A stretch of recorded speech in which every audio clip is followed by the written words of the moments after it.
Good evening, friends. Warm welcome to all of you on behalf of the IG's Prime Time. It is pride and privilege for me to host another very important event for the year. We have the presence of our Honorable President, Professor L.P. Thangavelu, sir. Professor L.P. Thangavelu, sir, I would request you to give a welcome address before we move on to the academics. Good evening, good morning, ladies and gentlemen. I am Dr. Thangavelu, L.P. Thangavelu, President of IAGS, and it gives me great pleasure and happiness, and I'm privileged to welcome all of you, Professor John Mellinger, Professor Pradeep Chaubey, and ladies and gentlemen, I welcome you all. And IAGS, you all know, is a premier association in minimal access surgery in India, and it was founded in 1993. There are close to 9,000 surgeons are life members in this association. We have academically, we have well-structured, CME program. We are continuously conducting several CME programs all over the country. Several skill courses also. Our popular programs in IAGS is fellowship programs in basic laparoscopic surgery and advanced laparoscopic surgery. We have FALS programs, and also similarly we have fellowship courses in endoscopy also.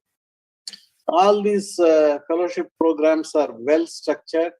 And after 4 days continuous live workshop, lecture session, we conduct endo trainer and conduct assessment. And after they are successful in these things, they will be awarded fellowship programs. We are also IAGS also. Doing a lot of research activities and academic initiatives. We have international collaboration with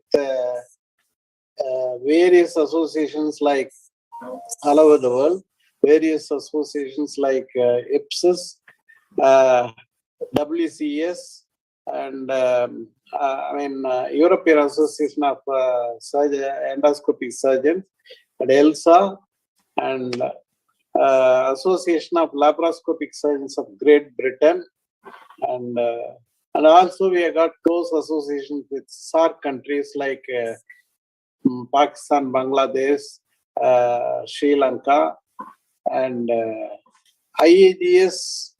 Our prime time program is a very sought after program, very popular program. We are conducting at least 2 programs in a month, and today 2 surgical luminaries, giants in surgery, laparoscopic surgery. One from our country, the son of the soil, Professor Pradeep Chaubey, is a senior most laparoscopic surgeon and director of laparoscopic surgery and minimal access surgery from Max Institute, and Professor, he is, today's session he is moderating, and I thank you and welcome you, sir. Thank you. Thank you. Thank you. Thank you. This is it. You have agreed to participate in this. I'm grateful to you for this wonderful visit. Tomorrow early morning he is going to London. In spite of that, he has agreed, and yes, he is here with us. And I have great pleasure in welcoming and introducing John Mellinger. He is Vice President of American Board of Surgery, President SAGES, and also Professor Emeritus, Southern Illinois School of Medicine, and is going to talk on some important topic, that is EPA and VBA and future of surgical training. and I am extremely the future of surgical education. That is, I'm extremely happy about. In introducing Professor John Mellinger to this August gathering, and welcome you, sir.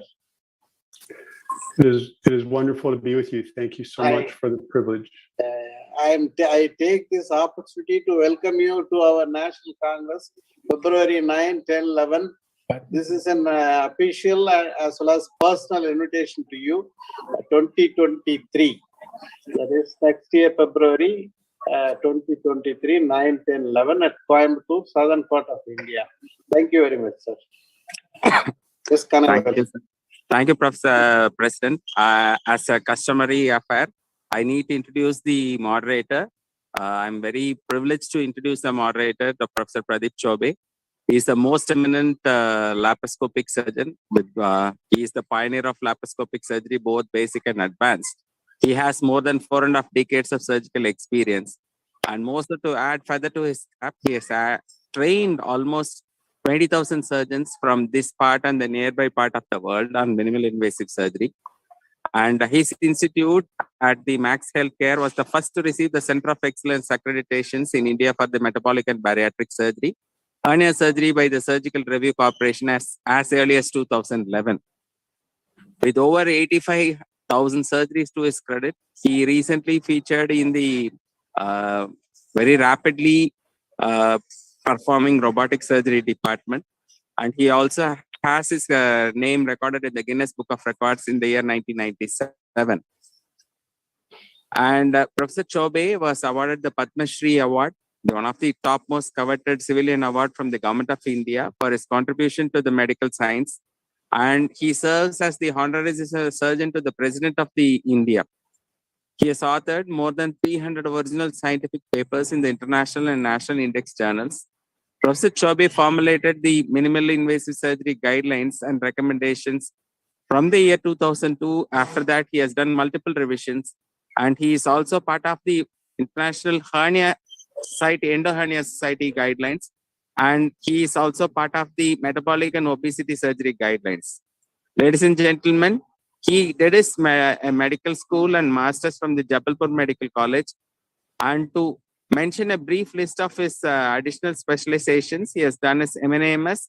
He obtained his FRCS from the London, and he is also a fellow of the American College of Surgeons. Ladies and gentlemen, I invite Professor Chobe sir to moderate today's evening program. Over to you, Chobe sir. Thank you so much, Kanigwil, and thank you so much, Tanga. It's a great privilege and an honor for me to be with all of you, and especially on a very special occasion of a prime time, very important prime time, which is a very prestigious time for the IJS members and our friends across the country and the globe to be listening to very eminent speakers from the world and gaining from their wisdom and also the future directions. And especially today's evening, I would be very happy and with great honor, I present Mr. John Mellinger, and he's MD, FSCS, DABS, and he currently serves as a Vice President for the American Board of Surgery and a Professor Emeritus at the Southern Illinois University of Medicine.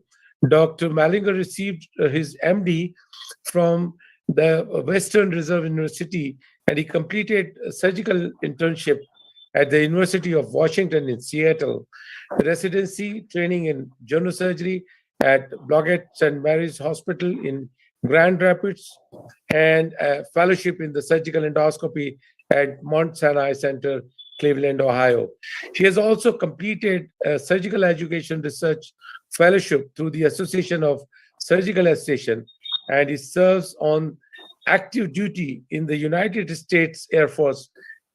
John, very impressive Air Force, and has had the academic appointment at Wright State University, Michigan State University, the Medical College of Georgia, and Southern Illinois. I'm sure this is a very brief introduction, but his academic interest includes surgical education and leadership endoscopy, gastrointestinal surgery, and international surgery. Dr. Mellinger has served on boards of several national organizations, including serving as the director of the American Board of Surgery and the American Board of Family Medicine, on the Board of Governors of Society of American Gastrointestinal Endosurgeons, SAGES, and on the Board of Trustee of the Christian Medical and Dental Association. He served as chair on the board of the director of the ABAs in 2020 and 21. He's also past president of the Association of Program Directors of Surgery. He served as academic dean for the Commission on the Medical and Dental Education, CMDA, and is currently president-elect of SAGES, which is a very coveted position which is going to held, and I'm sure he will be a great guiding force for all of us. He has served on the editorial board of Annal of Surgery in the Journal of Surgical Education and as co-editor-in-chief of Resources in Surgical Education. I can just continue on and on, but I am delighted and welcome, John. We look forward to your presentation, and I'm sure IJs will be benefited, our colleagues will be benefited by what you are doing, knowing what you're doing, and also probably it will help us, and we will be looking forward to your help in future in guiding our association also to be working on the same line in the near future. So welcome to IJ's Prime Time, John. All over to you in the stages with you. Let us listen what your thoughts are, and I'm sure we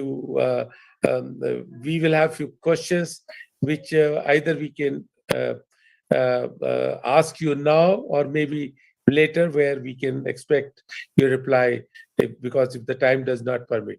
So good evening from India and from IJs, from President of IJs and the Executive Board of IJs. Welcome to John. Please. Thank you so much, Dr. Chaubey. I am humbled by the chance to be with you. As I think of someone who's done 85,000 operations, that's about 4 to 5 times as many as I have done in my career. That's just an amazing experience. And I know Dr. Kanagawa, who's helped me prepare for this, and Dr. Thangabelu as president, and others of you on the call. It is truly a deep honor for me to be able to spend this time with you. I'm going to share my screen here and make that enlarged. Hopefully you can all see that well. And perfect, Prof. Thank you so much. And I'm going to talk today about 2 themes that are gaining traction in our training programs in the West.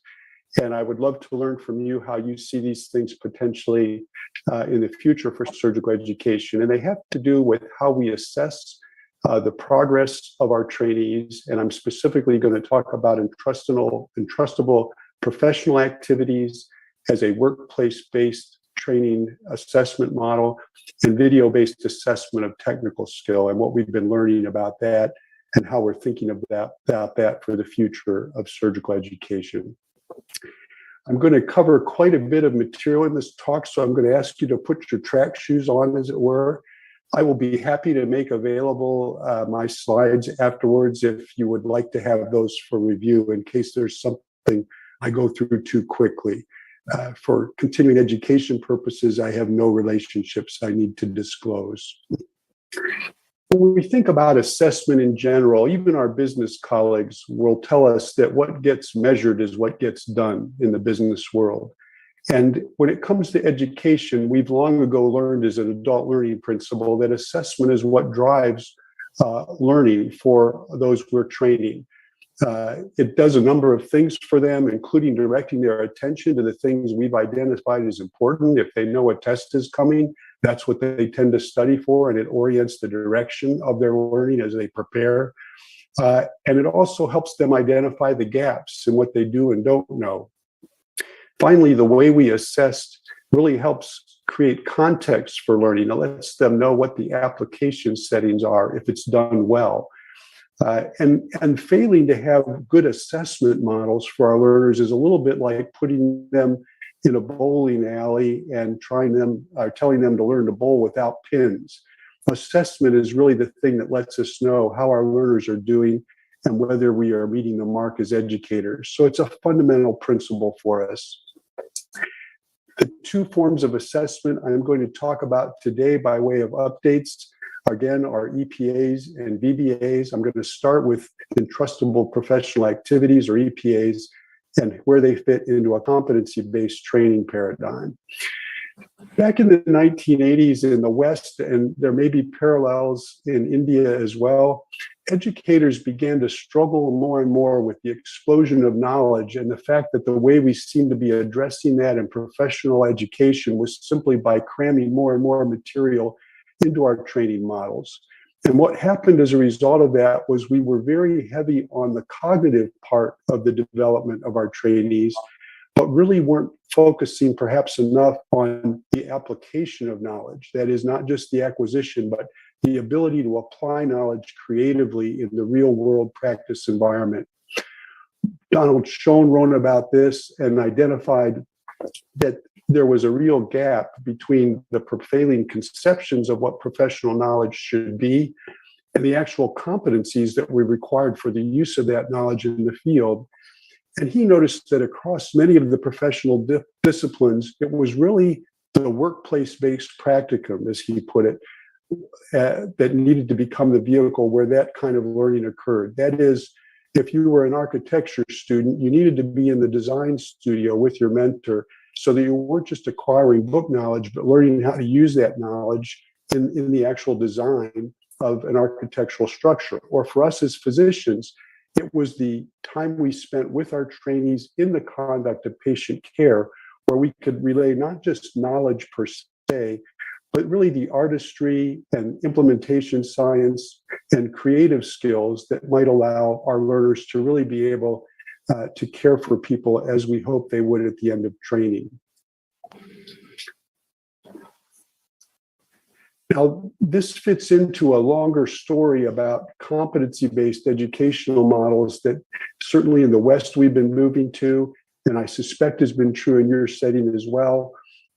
If you look back to the late 1800s and William Halstead, pictured as a young man on the far left there, who brought the residency model to the United States from Germany, we've been going through an accelerated iteration of thoughts about how to move our training model from just a volume of experience model and a duration of training model to one that's oriented towards outcomes of learning and true competencies. And you can see I've circled there on the far right where we at the American Board of Surgery, one of the organizations I work with now, have joined into this conversation, and specifically with this theme of entrustable professional activities. Why is this theme of entrustment so important? This is from Ole ten Katte's work. He, as many of you know, is in the Netherlands and is the one who originated the concept of an entrustable professional activity. And the point he makes is that when we talk about entrustment, the ability to hand off the care of our patient to a learner, we are in fact thinking about many really critical elements that are hard to measure from a multiple choice test, but are part of what it means to be a great physician. And I've listed those here in his model, and I hold that up to you as one of the reasons this theme of entrustment is so nicely summative or incorporating of much of what we're trying to do in training the next generation of surgeons. When you ask what we mean by this entrustable professional activity or concept, ten Katte would define that as a key task of a discipline that an individual could be trusted to perform in an appropriate context once they've gained sufficient competence. So something like caring for a patient with right lower quadrant pain from the beginning to the end, determining the diagnosis, intervening if it's appendicitis, and escorting the patient through their post-op care. That would be an entrustable activity. So it's something that can be observed of our learners as they go about their daily business. And it's less abstract to us as teachers and to our learners than a theoretical competency construct. For example, systems-based practice or practice-based learning or medical knowledge. Those are nice theoretical concepts, but in an EPA, we capture them in the setting of workplace duties in a way that we can observe and measure in real time. These are some of the qualities that Tenkati and others have elucidated about what an EPA incorporates. And you can see that there are things that collectively lump many of the important elements of being a physician into something, again, that we can observe, and not as a cameo exercise in the lab or a multiple choice test, but as something that we go about in our daily duties of caring for patients. And this is where the power of the concept, I think, is derived. Another way of thinking about this is it brings a holistic view to what we're assessing. It's not just, do they have a certain amount of knowledge or a certain amount of skill or a behavioral set of qualities that allow them to do something, but can they put that all together in a way that is holistic? And much like the many different people identifying the elephant with blindfolds on and calling it different things, the EPA brings all these things together in the clinical context and allows us to see them as distinct elements, but as part of a whole that really translates into our daily workflow. This is just a graphical representation of the same concept. In the West, we have core competencies and milestones. I'm sure you use similar models.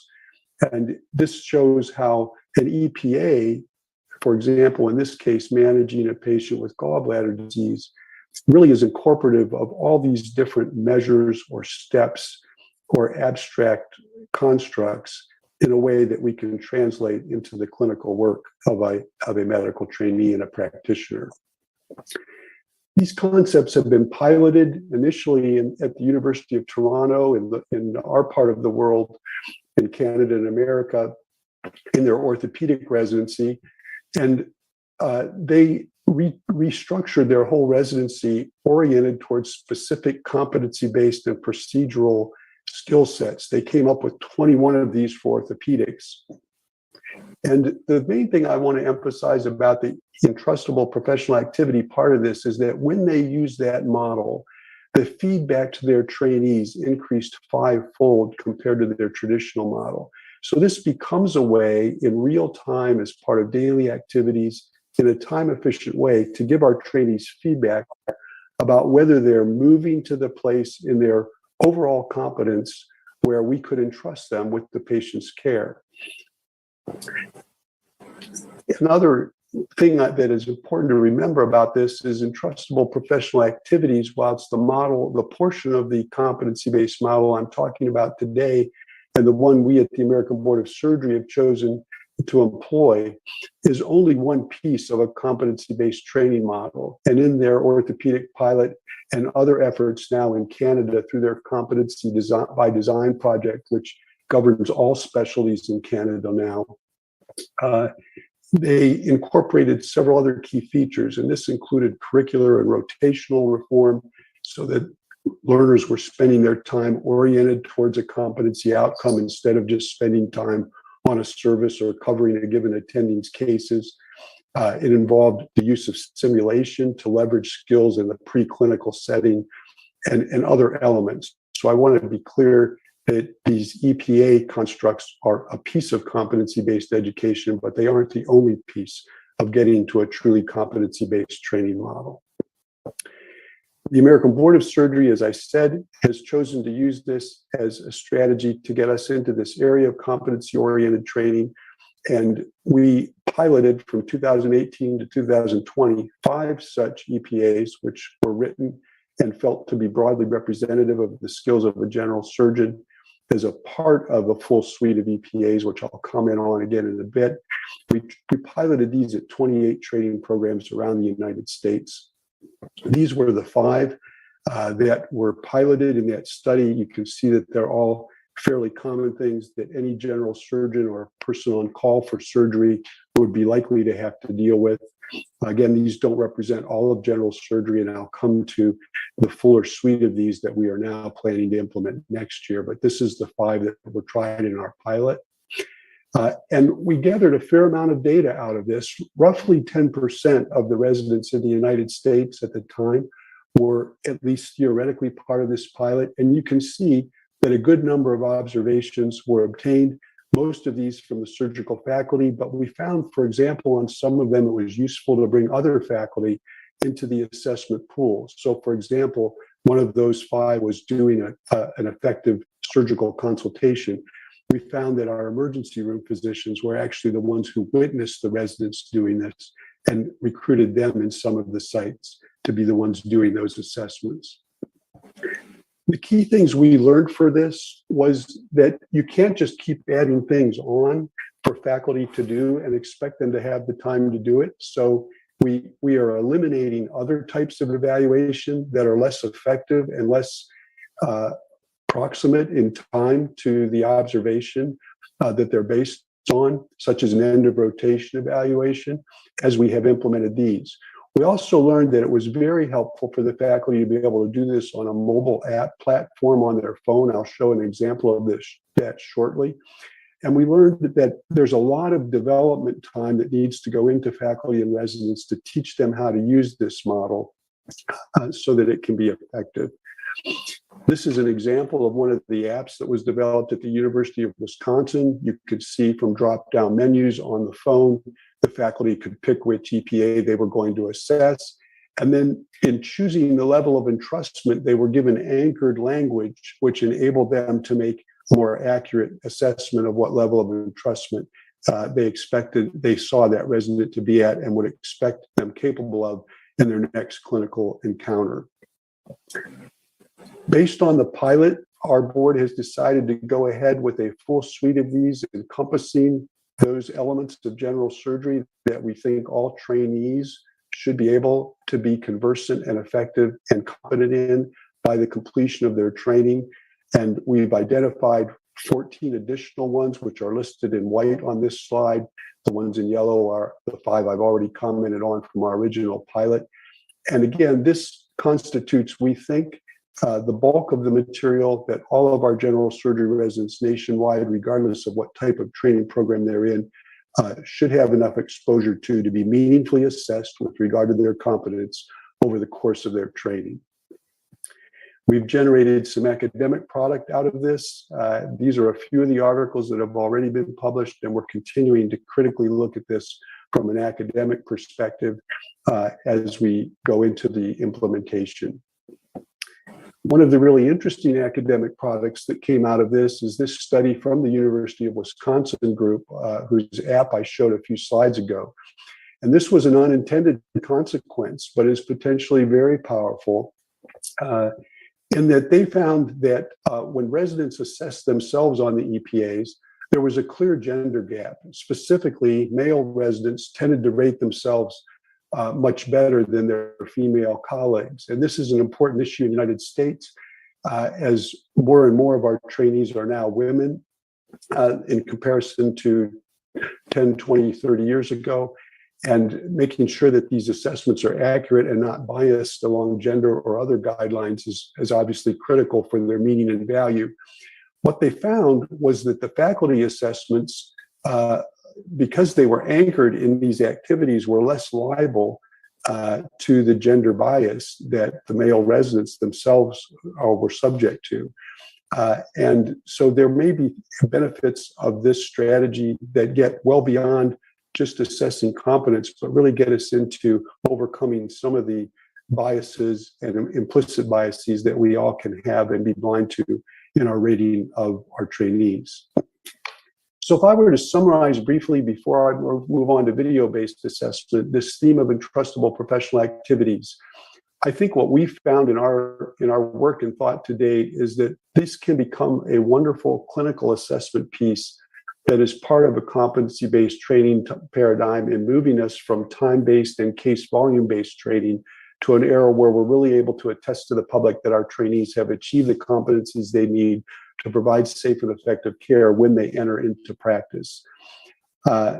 We think that this training model, because it uses what's going on in the daily clinical work of the resident, is much more real world and able to be scaled to a frequent micro-assessment model that allows literally hundreds and even thousands of data points to be accrued in meaningful and time-proximate ways for the residents' composite training portfolio by the time they complete training.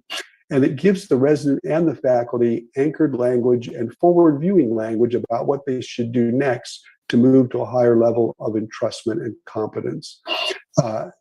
So those things being said, and the other comments I've made, I want to wrap up that brief introduction to the theme of EPAs and how we're applying them.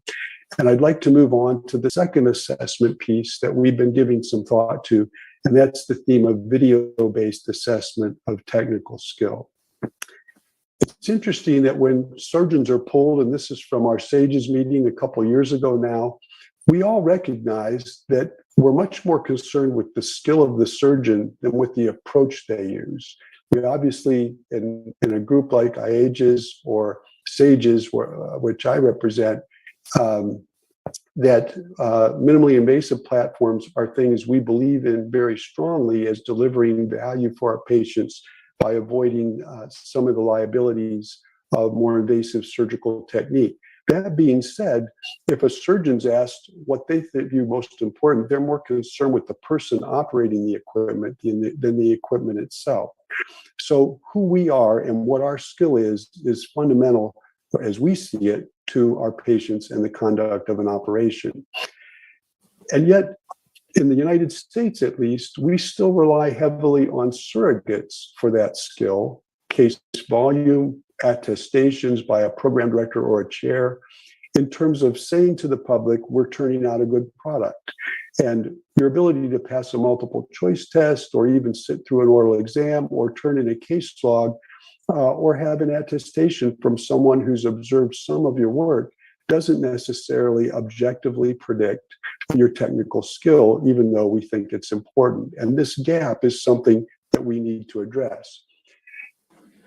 In addition, in the United States at least, we now have data that shows that based on residency program training of origin, there are, in big data sets, statistically significant differences in patient outcome around such fundamental things as mortality and prolonged length of stay, as well as complications for operations as simple as appendectomy and as complex as pancreatectomy.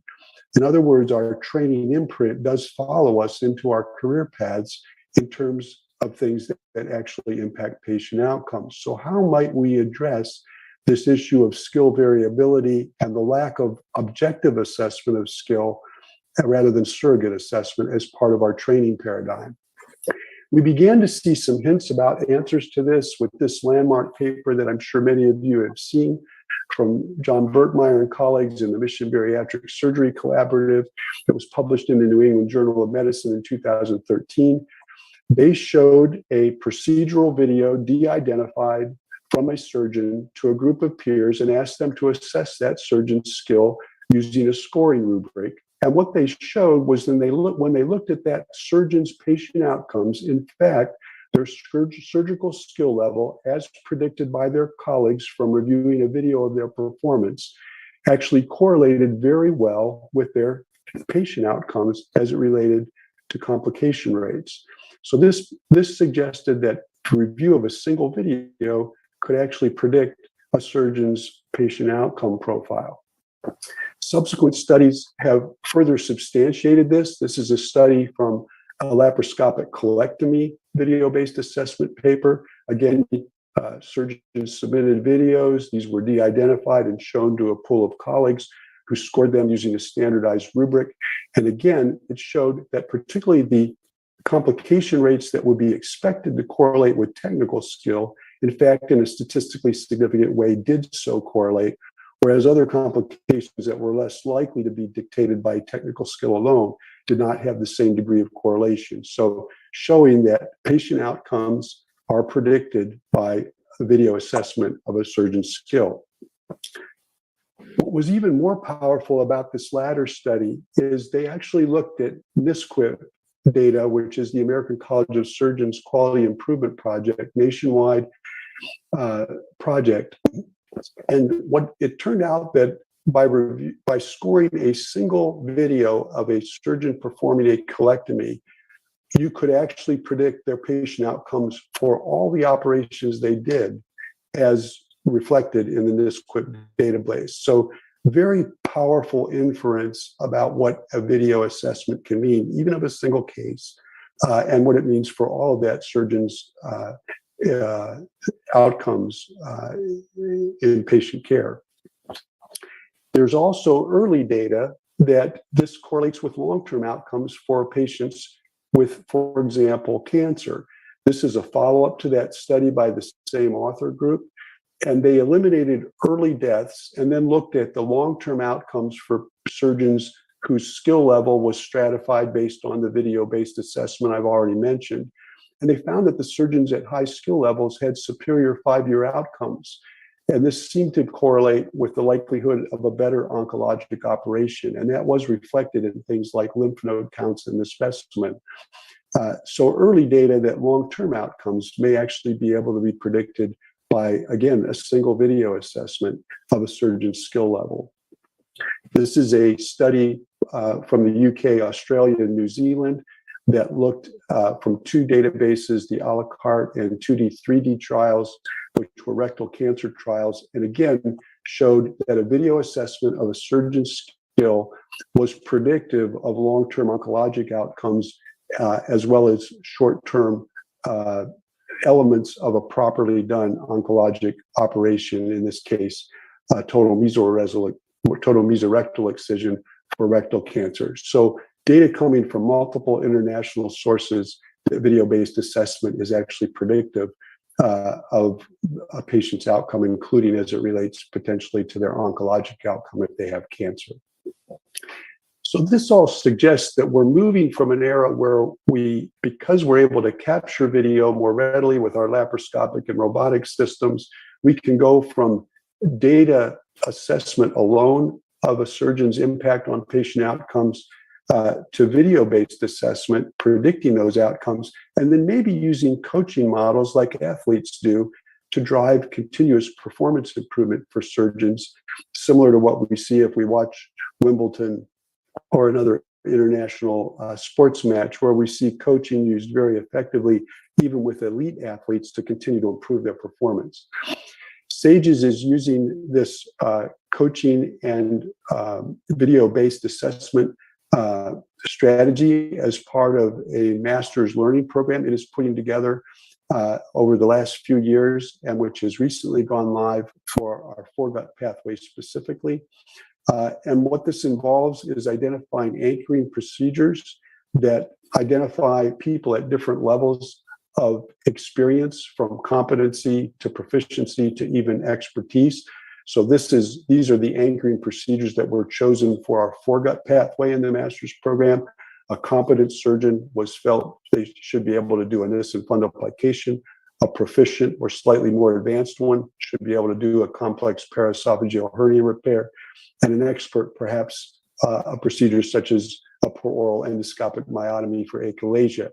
And these anchoring procedures are identified for each of these pathways, and we're in the process of developing scoring rubrics for video-based assessment of those procedures, so that a surgeon, as they move through their career path, could be so assessed and could be told that they have achieved a level of performance in their technical skill as reflected in a video-based assessment by their peers that's reflective of that level of competence. So this is the first of those that was developed for Nissen fundal plication. You can see that the procedure is broken down into specific steps, and then into metrics that would help predict quality, risk management, and overall surgical skill. Coaching as a model for taking this kind of information and turning it into a formative, developmental, not just judgmental, but developmental fuel for the surgeon to grow their skill path is a model that Caprice Greenberg, soon to become the chair at the University of North Carolina, and who was the chair at the University of Wisconsin during our EPA pilot that I referenced earlier. She's been helping to lead much of this thought in the United States, and we're beginning to use this model both with SAGES. This is a recent announcement of a program SAGES started where graduating fellows from our minimally invasive surgery fellowships are able to enroll in a video-based coaching program where a trained surgical coach, a surgeon who's been trained in how to use coaching to help a colleague improve their skill, meets with them over the course of their first year in practice to help provide support for their ongoing technical skill maturation and development. And we think that the power of this is not just in helping us improve our skills, but engaging in these kind of dialogues with one another. We also could change the culture of the profession from one that's less ruggedly individualistic and proud to one where we're truly sharing together the goal of improving our skills over the whole course of our career so as to better serve our patients and be worthy of public trust. The American Board of Surgery also leaned into this structure with a pilot we did, offering continuing education credit to surgeons who would enroll in a video-based coaching program where they would submit their own de-identified videos and receive feedback from a colleague that would be delivered through an online platform, so it didn't require a real-time connection between the surgeon and the coach. And we were able to get a number of surgeons to enroll in this and learn from the pilot experience in a way that will inform how we might use this as a formative and ongoing skill improvement strategy for surgeons throughout their career path going forward. This was some feedback we received from the group of surgeons that were part of that, and you can see that over 78% of them agreed or strongly agreed that they would like to continue to use such a strategy going forward in their own practice, and an even higher percentage, 92%, either agreed or strongly agreed that they thought this should become part of our training paradigm for teaching residents how to improve in their own skill progression. One of the things that's come up as we think about this is how do you scale this, because video review can be very time consuming, and crowdsourcing has been looked at as a strategy for this.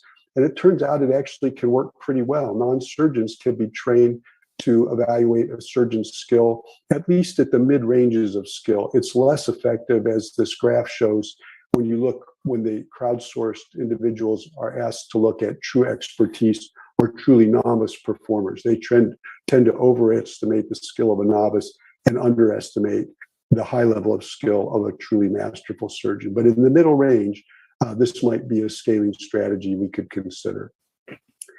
How to use this in real practice is something that people are asking more and more. This was a presentation I heard at our recent Stages meeting where Gideon Shroka, who's a surgeon in Israel, pictured on this slide, shared his institution now has established a policy of capturing all cases that are done laparoscopically or robotically.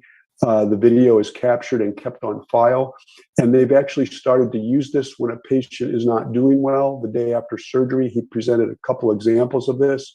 They went back and reviewed the operative video rather than just the operative report.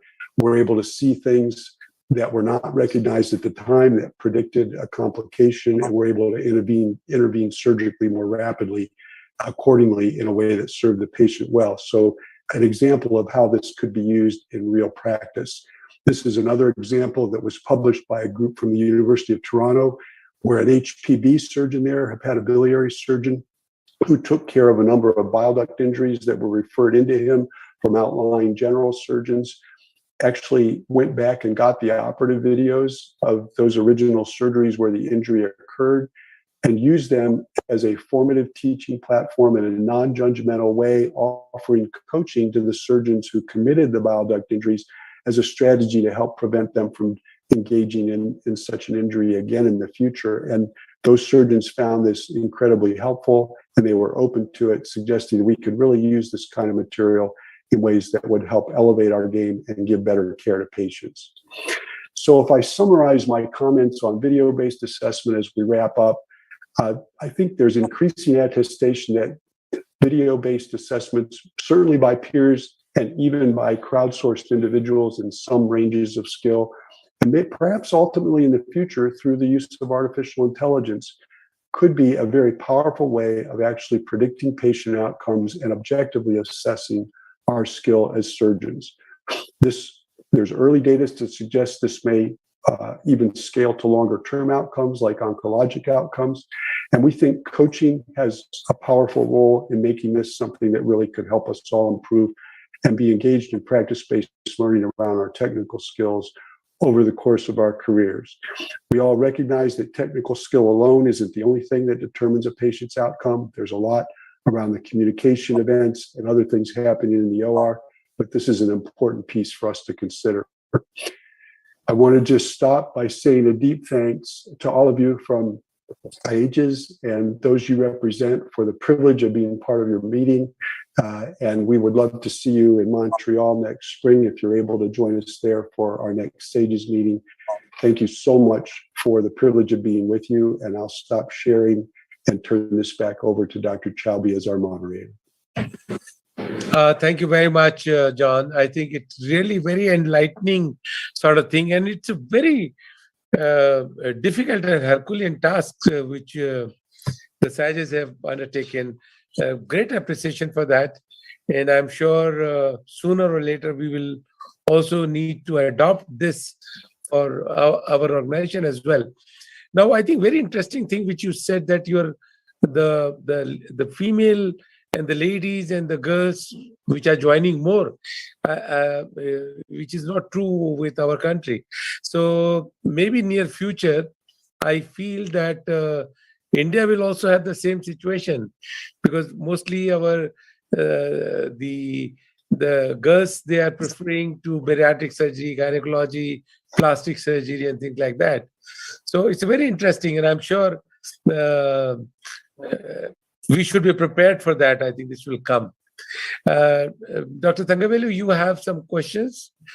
As you said, it is a wonderful this thing. So assessment will induce learning. That's a beautiful this thing. It's a very Herculean task you have undertaken, John, and nothing more so to add this. Well, we may have bit off more than we can chew, as we sometimes say. I think some of these projects clearly can be very time consuming. And so thinking about long term, how we might use technology to help us on those fronts. There's a lot of interest in our artificial intelligence on some of these themes. And one of the challenges SAGES has going on right now is they're calling it the Critical View of Safety Challenge. And they're inviting industry partners who are working in the artificial intelligence space to engage in use of videos to create machine learning algorithms that allow the machine to monitor the steps of the operation, and ultimately to be able to say to the surgeon, if they see a clip-applier come in, "I'm sorry, I haven't seen the critical view of safety yet. Can you demonstrate that to me before you clip the structure?" And I think while that seems a little bit futuristic, some of these companies are getting close to that capability, and it might give us a way to do this that isn't so time intensive for the surgeons themselves. I also think this whole, I've often, when I watch tennis on TV, you'll see someone like a Rafael Nadal or a Roger Federer, and they're world-class performers. They're so much better than I'll ever be as a surgeon in their field, but they've still got a whole box of coaches and people helping them get better. And I think as surgeons, learning to use one another as our colleagues that way could really make us a better profession and more worthy of our public trust. So I think there's a future for these things, even though we have to figure out how to scale it. Well, I think, I have a suggestion. After listening to you, what I feel is, and I'm sure our President IJS will also be with me, that it's a good idea to start this in a smaller institution, not smaller in a way, but I think, maybe for the metros, the big corporate groups, and maybe the big medical colleges, and Dr. Thangavelu and Dr. Some of our very dear colleagues, very senior persons in IJS, have got very big hospitals. And, these models, if given an idea, can start on a smaller scale, and then we combine them together, maybe a couple of years down the line, and then make a national sort of guidelines or national way of assessment what you have been able to achieve. So I think that we will be biting small, but at the end of a couple of years, maybe possibly we will have the big bite. And we could learn much from you in that regard. At our SAGES meeting next spring, one of the themes of the meeting we're going to focus on is what some people call reverse innovation or responsible innovation. One of our keynote speakers is a man from India who now teaches at Dartmouth's business school named Vijay Govindarajan. And he's written a book on this called Reverse Innovation, but he uses exemplars, many of them from India, where the volume of material has allowed them to learn about how to do things with high quality, driven by volume, but in ways that are cost effective, so that care for the poor can be rendered alongside high levels of quality. And you all are used to this in ways. In my country, we spend lots of money and we don't do a good job of taking care of our whole population and giving equal access to all of them. So I think there are some things in this area that by testing them in your environment and learning how to scale them, we could learn so much that would help us apply them more meaningfully in the West. So I look forward to you being part of this. Well, I think we will be very happy, and I just will be very happy to be part of it. But what I feel is that, like we have got very dynamic leaders here. And I think not going too far, the COVID management in India has shown the way, and we are very proud that with such a vast population in a vast country, we have been reasonably able to control the pandemic with a very minimal possible losses, and we have been able to vaccinate the billions of people, across the country. So I feel very proud as well as very confident, and I'm sure it's a good idea to start with the institutions this particular way, the medical colleges, maybe some good medical colleges, maybe private medical colleges, to start with this and then, roll it on to the national level. I think that strategy of scaling on a small way and learning lessons that you can apply on a bigger stage is very wise. And obviously our pilot with the EPA project at the board level and also with the VBA project was exactly that, asking how can we learn enough things on a small scale that we can make better decisions on a larger scale. And going on, we will be always requesting you and SAGES to be part of us and guiding us and also helping us, because whenever we are training and teaching, we are learning as well. So, it goes, it's a two sides of the coin, learning and teaching. Both is just part of the two sides of the coin. Yes. I totally agree. And we will learn from you as well and are learning from you. Thank you. So thank you very much, John. It has been very enlightening. Thanga, if you have some few words to say, and after Thanga, I will hand over the mic to Kanigmail for a vote of thanks. As we said, sir, we have been following in surgical education and training, been following for a very long time, same old assessment system. And as you rightly said, it is time now to introduce all new assessment systems like this, EPAs and VBAs, and you have given us an idea of assessment, and we will take your help in future, and we will IAGS and the SAGES will work together in this area, and it will be useful for this country with a large population people. Thank you, President. Professor Mellinger, I have a quick question. This EPA seems to definitely be able to segregate the best of the surgical skills or the EPA skills as such. So does it mean by how far we are away to use this tool to choose the candidate for the subspecialty training or the subspecialty fellowships based on this? It's a great question.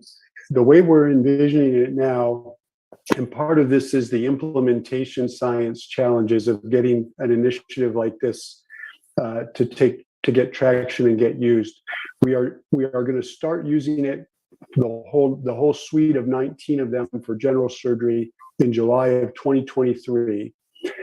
And the first class, since it's a 5-year training paradigm in our current structure, recognizing we hope to move to a more competency-based mindset over time, as I said, the first class that would actually graduate based on this set of assessments would be in 2028.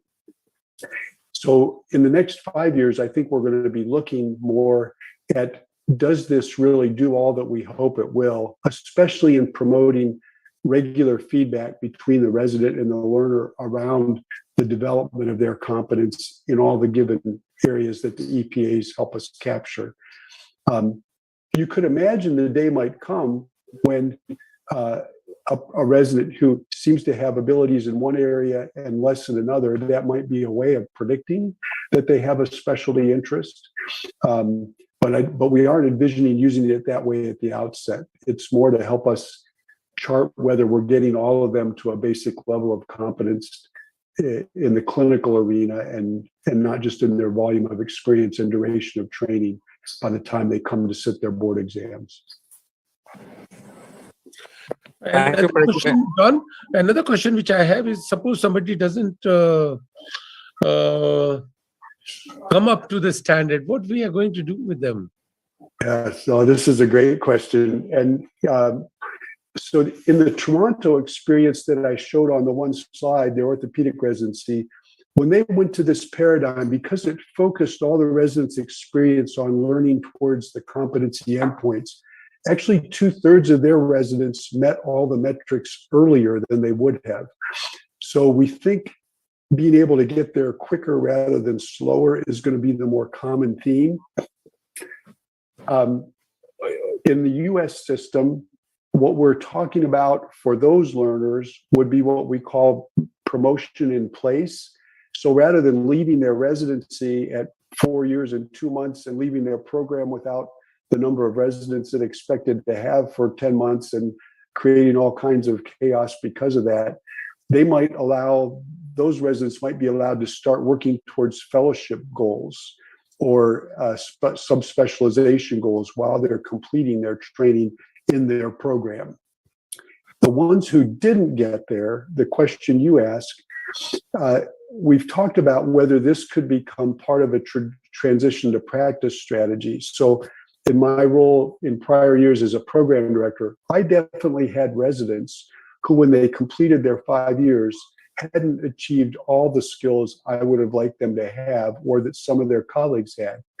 And I would have a frank conversation with them, and often with the practice partners that they were joining when they left, about where I thought their gaps remained and how they ought to work with a partner helping them or whatever structure was available there to help them continue to grow. In this era, this material might become the basis for such a conversation. So I might be able to say to a university, for example, who's hiring one of our graduates, you can let them take call for gallbladder and appendicitis, but there's certain things that I think they need some added time with before you would grant them that. The idea that we'd keep them in the training environment longer, that's something that, at least in the US, the government probably wouldn't pay for. So that probably isn't going to work. So we'll have to think about models like that that I just described. That's still something we need to do some deeper thinking about. I hope that answers your question.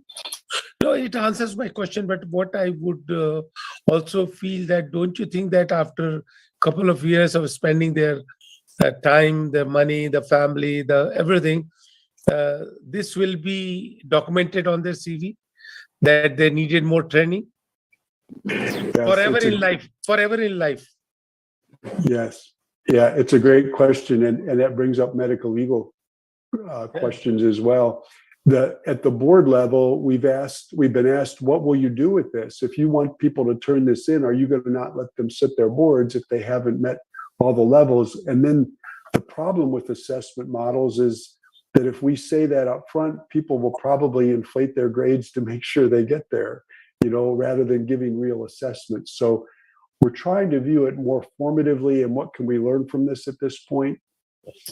I do think questions like the one you raised will be ones we have to work through as we become more experienced working with the data. And I feel that we don't face the same problem with the faculties. If the same exercises are given to the faculties, and if the faculties do not come up to that standard, because we know there are very good surgeons and there are good surgeons. Absolutely. And, like that Michigan bariatric study from the New England Journal, that all those surgeons were out in practice doing patient care, but there was clear variability in their outcomes. And so I think the danger we could fall into is if we start to view this just summatively, everybody gets worried and wants to back away and doesn't want to engage. But if we say, if we do this the right way, it could be formative, it could help us all improve. And that Michigan Bariatric Group did do that through coaching. They offered it to the surgeons with lower skill levels.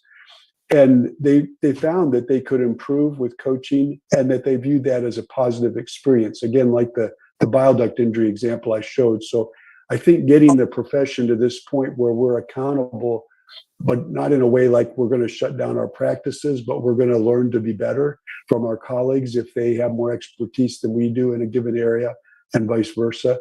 I think that's where I'd like to see it head. Yeah, but I see, I wish just hopefully it doesn't work on the negative side, because these things cannot be kept confidential. There's no confidentiality in it. If somebody is going for a training, suppose today I go for a training in particular subject, it's fine.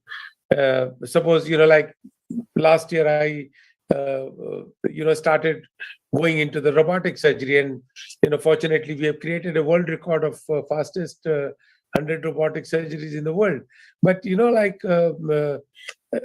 it's not going in my CV as a positive or negative point. But if I go in for, say, I'm a established bariatric surgeon working in Cincinnati, and I go for a training, then everything spreads around that, okay, I'm upgrading my bariatric skills, and suddenly you find that your practice has gone down, or your promotions have been held back because you went for a training, or your score in some of these assessments are not very good. Because we know that, as I said, some of us are great teachers, great passionate teachers, may not be a good surgeon. There are some good surgeons. We may not be able to be a great teacher, It's a variation. I think these are all great points, and how we would use this in a way that moves the whole profession forward, and not as a way of excluding people from practice who are capable, but maybe should either be engaged in exercises to improve their skill, or confine their practice in ways to where they have higher levels of skill. That's a much more difficult thing. And even in the United States, with all the resources we have rural areas that are very underserved. And if we start telling people you can't practice because your skill didn't measure, we're going to have a demographic problem. And I'm sure that would be true in a place like India as well, with the huge population-based you serve. So again, I think the way we're trying to frame this is not how can we judge surgeons and keep them from practicing, but how can we create a culture where surgeons, as a lifelong exercise, are improving their skills and using their colleagues to do so. That's where we'd like to aim. These are great questions for what the downstream effects will or won't be. Yeah, thank you very much. I think these are some points which came to my mind. So over to our colleagues from IJS Connect. Well, you have to say something, and a vote of thanks. It's time for. Thank you, Chobe sir. Thank you, Professor Mellinger. Can I have the honor of inviting Professor Satish Mida to propose the Yes. vote of thanks, sir? Good evening, everybody. Good morning, Dr. John. So, sorry I joined a bit late. I was in an emergency. But anyway, I enjoyed whole of your talk. And really, it is fascinating to hear about the new concepts of skill learning which are coming up. And we are already seeing the use of artificial intelligence and machine learning in many of the aspects. And we are seeing their uses in many of the virtual training models which are being used. So thank you very much for sharing the knowledge and inspiring us. Thank you, Dr. Pradeep Chaube, sir, for moderating this session so wonderfully and raising some of the valid points which all of us have in our mind. And I hope this will be cleared in days to come. And these models will be beneficial for the humanity as a whole. Thank you, our President, Dr. Thangavelu, Dr. Kanagwel, who is the moderator for all this prime session.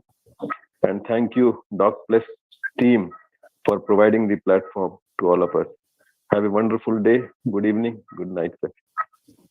Thank you very much. Thank Good you, night Professor to Indian Mellinger. Thank you, friends, Chobe and sir. good morning. Have a good day, John. Thank you so Good day, much, all of you. Bye, Bye-bye. sir. Good day. Bye-bye. Have a good day, Good night. John.